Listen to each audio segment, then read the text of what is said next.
नमस्कार दोस्तों, स्वागत है आपका हमारे यूट्यूब चैनल एसएनए स्पर्श महाराष्ट्र में।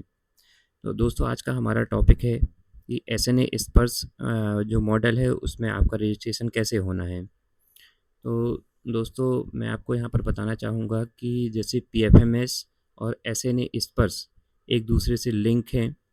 तो जैसे ही आपका पीएफएमएस में रजिस्ट्रेशन होता है और यदि आपकी जो स्कीम है वो ऑलरेडी ऑन बोर्ड हो चुकी है एसएनए स्पर्श में, तो पीएफएमएस में रजिस्ट्रेशन के बाद आपका ऑटोमेटिक रजिस्ट्रेशन एसएनए स्पर्श में हो जाता है। आपको अलग से एसएनए स्पर्श में कोई रजिस्ट्रेशन करने की ज़रूरत नहीं होती है। तो सबसे ज़रूरी पॉइंट होता है कि आपका पहले पीएफएमएस में रजिस्ट्रेशन होना चाहिए। अब हम बात करेंगे कि एसएनए स्पर्श जो है उसमें आपकी लॉगिन आईडी क्या होगी। तो दोस्तों पीएफएमएस का जो एजेंसी यूनिक कोड होगा, जब आपका पीएफएमएस में रजिस्ट्रेशन होता है तो आपका एक 12 डिजिट यूनिक कोड जनरेट होता है। वही 12 डिजिट यूनिक कोड आपका एसएनए स्पर्श में as a login ID work करता है। तो यहाँ पर जो हम एसएनए स्पर्श में अगर बात करें कि यूज़र जो हैं 2 होंगे, एक मेकर एंड चेकर। तो जैसे कि पीएफएमएस में आपने देखा होगा कि एक मेकर होता है, एक चेकर होता है।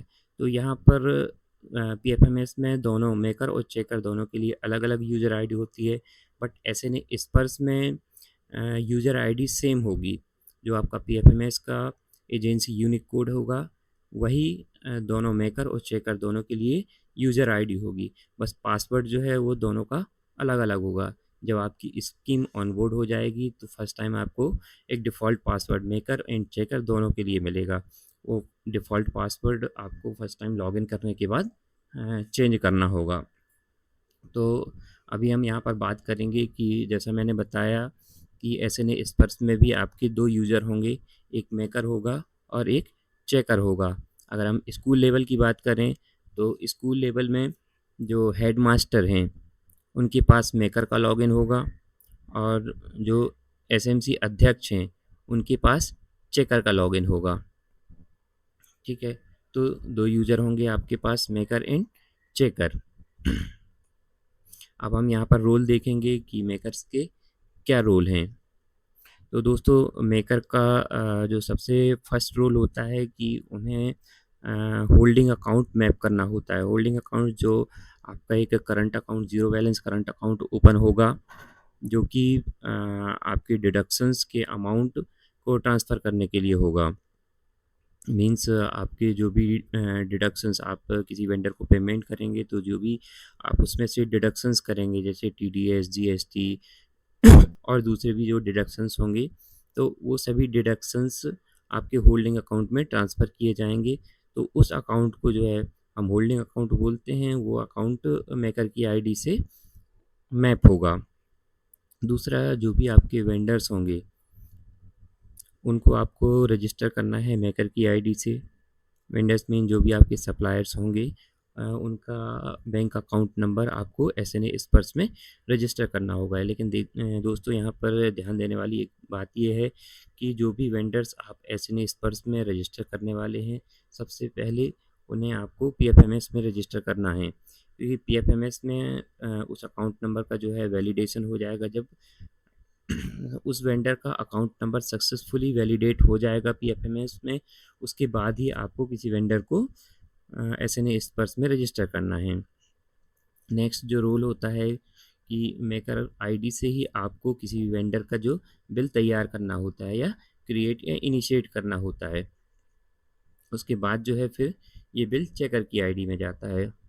तो अभी हम यहाँ पर चेकर के रूल देखेंगे कि चेकर जब सबसे पहले लॉगिन करेंगे, लॉगिन करने के बाद उन्हें सबसे पहले ई हस्ताक्षर डिक्लेरेशन करना होता है। तो दोस्तों समझते हैं कि ये ई हस्ताक्षर डिक्लेरेशन क्या है।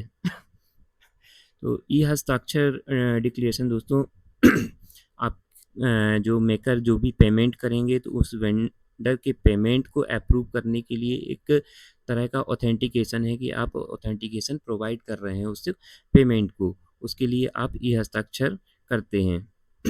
तो सबसे पहले आपको ई हस्ताक्षर डिक्लेरेशन करना होता है। यहाँ पर ई हस्ताक्षर डिक्लेरेशन 2 तरीके से होता है। जो गवर्नमेंट एम्प्लॉयज़ हैं, उनके लिए सेवार्थ आईडी के थ्रू होता है। तो सेवार्थ आईडी में जो उनका मोबाइल नंबर रजिस्टर होता है, उसमें एक ओटीपी आता है। उस ओटीपी के थ्रू जो है, ये हस्ताक्षर डिक्लेरेशन होता है।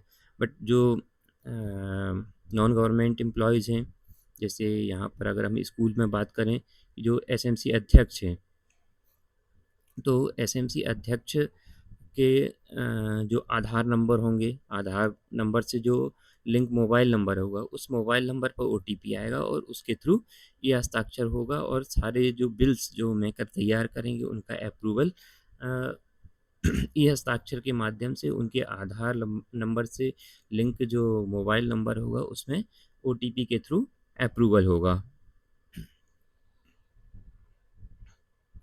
ठीक है।